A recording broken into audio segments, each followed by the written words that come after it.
देखो next question में क्या कह रहा है, नेक्स्ट क्वेश्चन में कह रहा है एक धारा की गति 3 किलोमीटर प्रति घंटा है, मतलब किसी धारा की गति क्या है 3 किलोमीटर प्रति घंटा है, और एक नाव 32 किलोमीटर धारा के अनुकूल और 30 किलोमीटर धारा के प्रतिकूल 3 घंटे में जा सकता है।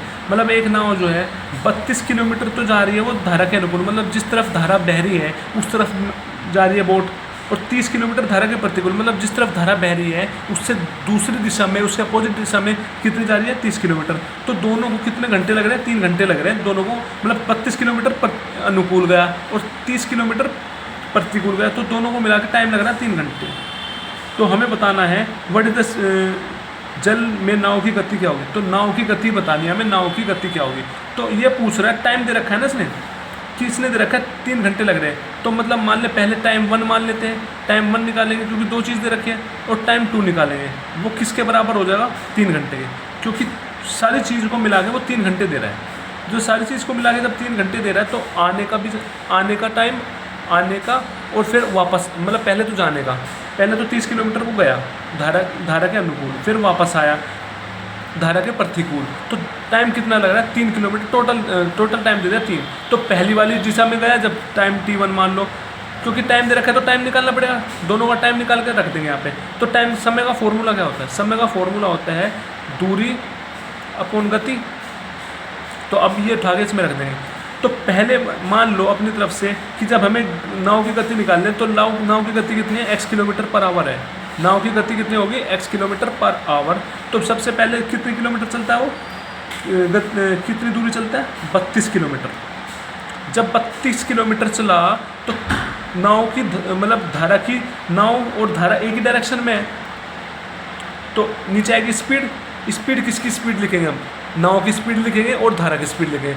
जब भी धारा और नाव सेम एक ही डायरेक्शन में हो तो दोनों जुड़ जाते हैं। नाव की गति क्या है x और धारा की गति है 3, तो x + 3 हो गया, प्लस फिर टाइम 2 लिख रहे हैं। टाइम 2 में कितनी दूरी चल रहा है वो, टाइम 2 में चल रहा है 30 किलोमीटर, तो 30 किलोमीटर रखा अपॉन में, पर ये जो है बोट जो है धारा के प्रतिकूल है। जब भी प्रतिकूल हो, अलग डायरेक्शन में हो, तो दोनों की गति को माइनस कर देते हो। तो बोट की स्पीड कितनी है, x है गति, माइनस कर देंगे 3, क्योंकि धारा की गति क्या है 3 = 3 के बराबर है। अब इसको सोल्व कैसे करेंगे, तो इसको सोल्व करना ऐसे तो बहुत मुश्किल हो जाएगा। उठा के क्या करेंगे, वैल्यू रख के देख लो, जो ऑप्शन में x की वैल्यू दे रखी है वो उठा के रख दो। जैसे 32 रखे हमने सबसे पहले ऑप्शन में 32, x की वैल्यू रखी 22, 22 + 3 25, प्लस 30 अपॉन में 22 - 3 बन गया 19।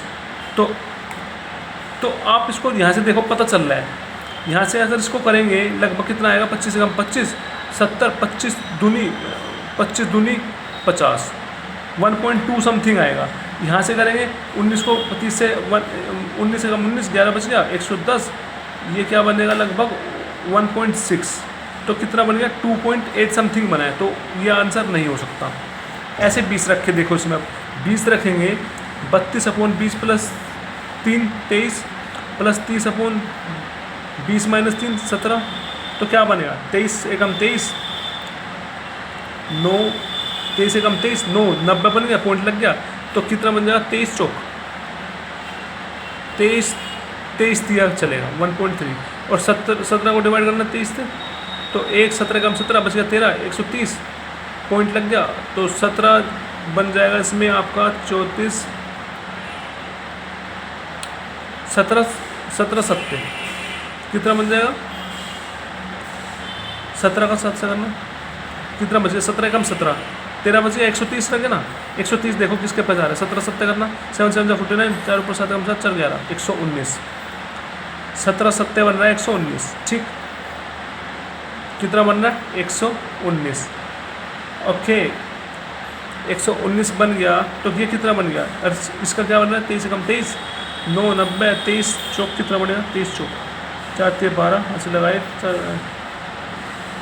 4 3 4 3 12 ऐसे 7 मिनट 90 बन गया। तो मतलब 1.3 पे, तो 1.3 + 1.7 का बन गया 3। तो ऑप्शन सेकंड इज करेक्ट। तो ऑप्शन कौन सा होगा, सेकंड, ठीक है। आई होप आपको समझ में आया होगा। तो नेक्स्ट क्वेश्चन देखते हैं।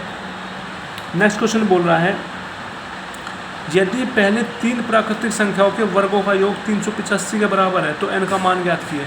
मतलब इसने बोला है कि पहले n प्राकृतिक संख्याओं का वर्ग का योग जो है कितना दे रखा है 385 के बराबर है, n की वैल्यू बताना।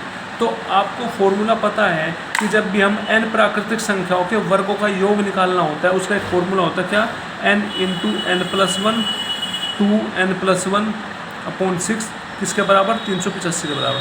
अब हम n की वैल्यू निकालने, उठा के n की वैल्यू रख के देख लो, जिसमें भी 385 बनेगा वहाँ से। अगर 6 रखेंगे तो 6 इंटू 6 + 1 7 इंटू 6 2 12 13, 6 से 6 कट गया, 13 7 कितना बनेगा 91, नहीं हो सकता, ये ऑप्शन गलत। 8 रख के देख लो अब इसमें, 8 इंटू 8 + 1 9, 8 दूनी 16 17, 6 3 दूनी 6 3 3 9, तो 2 चौक 4 3 12, 12 के मल्टीप्लाई 17 में करेगा क्या 385 आएगा, देखो करके। 7 दूनी 14, हाथ से लगा 7 कम 7 8 12, तो कितना बन गया 4 0 2, नहीं बन रहा, ये भी नहीं हो सकता। अब रख के देख लो 5, जैसे हम 5 रखेंगे, 5 इंटू 5 + 1 6, 5 दूनी 10 + 1 11 अपॉन 6, 6 से 6 करके 55 आ गया, नहीं बन रहा। तो ऑप्शन 4 इज करेक्ट, चेक करने की जरूरत नहीं, ऑप्शन 10 इज करेक्ट। ठीक है, अब नेक्स्ट क्वेश्चन देखते हैं, लास्ट वाला क्या बोल रहा है कि एक वर्गाकार भूखंड का क्षेत्रफल दे रखा है 40401। तो एक वर्गाकार भूखंड का क्षेत्रफल दे रखा है 40401 और भूखंड की प्रत्येक भुजाओं की लंबाई है। तो हमें भूखंड की क्या पूछ रही है, प्रत्येक भुजा की लंबाई पूछ रहा है। मतलब एक वर्गाकार भूखंड है जिसका क्षेत्रफल दे रखा है 40401 और उस भूखंड की हमें क्या बतानी है, भुजा बतानी है। तो किसी भी वर्गाकार भूखंड का क्षेत्रफल निकालना हो उसका फॉर्मूला क्या होता है, उसका फॉर्मूला होता है उसकी भुजा इंटू भुजा, साइड इंटू साइड, भुजा इंटू भुजा, वो किसके बराबर हो जाएगा 40401 के। मतलब s का स्क्वायर किसके बराबर हो जाएगा 40401 के। तो यहाँ से x की वैल्यू निकालने तो उसका रूट लेना पड़ेगा, 40401 का रूट लेना पड़ेगा। अब देखो इसको निकालना तो बहुत मुश्किल है, इसको सोल्व करना तो बहुत मुश्किल है। तो जब भी हमें s² है, हमें s की वैल्यू निकालनी है, तो मतलब 2 बार मल्टीप्लाई करके ये बन रहा होगा, 2 बार मल्टीप्लाई करके ये बन रहा हो। तो ऑप्शन में देख लो कौन सा ऑप्शन ऐसा है जिसकी 2 बार मल्टीप्लाई करके लास्ट में 1 आ रहा है। इससे 2 बार मल्टीप्लाई का 1 बनेगा, इससे 2 बार मल्टीप्लाई करेगा 1 बनेगा, मतलब सारे ऑप्शन से बन रहा है। तो अब दूसरी चीज़ देखो, अब ये कितना है, अब ये देखो ये है, ये सारे 200 के आसपास है जैसे, या तो हमें सीधा इसका रूट, इसका फैक्टर निकालना पड़ेगा। तो फैक्टर निकालने में इसका भारी है थोड़ा सा। तो अब देख लो सारे 200 के पास है, तो 200 का फैक्टर निकालेंगे, जैसे 200 का हम 200 का स्क्वायर निकालेंगे, वो कितना आ जाएगा 40,000 आएगा। तो 200 से 200 का आ रहा है 40,000, ये 40,000 से ऊपर है। तो 200 से नीचे वाला तो गलत है, 200 से नीचे वाला मतलब 191, तो ये तो हो नहीं सकता, हो सकते इनमें से। तो 200 से कितना ऊपर है, थोड़ा सा ही ऊपर है, थोड़ा सा ऊपर का मतलब है ये वैल्यू 201 की हो सकती है। तो 201 का निकाल के देखो, 201 इंटू 201 201 0 0 0 2 204, तो देखो 10401 बन गया ना, देख। तो इसलिए ऑप्शन है 3 इज करेक्ट। बस इसमें थोड़ा सा सोचना पड़ता है और इस टाइप के क्वेश्चन में कुछ नहीं है। तो आप इनकी प्रैक्टिस करना अच्छे से और फिर बताना आपको समझ आ रहा है नहीं। जो नहीं आ रहा हो आप प्लीज़ कमेंट करके मुझे बता देना। Thank you so much.